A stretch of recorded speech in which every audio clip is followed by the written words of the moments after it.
আপনি আমার best friend ছিলেন আর ঠিক সেভাবেই থাকুন। সম্প্রতি এক সাক্ষাৎকারে ব্যক্তিগত জীবন নিয়ে কথা বলেছেন দুই বাংলার জনপ্রিয় অভিনেত্রী জয়া আহসান। জয়া বলেন, বর্তমান জীবন খুবই এনজয় করছি। দেখুন, পরিবার তো শুধু স্বামী স্ত্রীকে ঘিরেই নয়, অথবা পার্টনার হলেই হয় না। পরিবারে আরও অনেকেই আছে। পরিবারে মা বাবা আছেন, আমার বাড়িতে যেসব লোক কাজ করেন তারা আছেন, 4 পেয়ে পশু আছে। আমি খুবই এনজয় করি।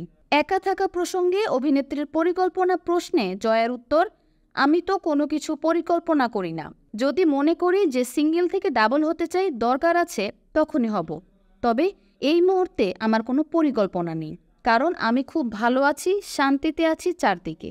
জয়ের তারুণ্য প্রসঙ্গে অভিনেত্রীর ভাষ্য, তরুণ কিভাবে আছি জানি না, তবে সময়কে উপভোগ করাটাই মনে হয় সবচেয়ে বড় বিষয়।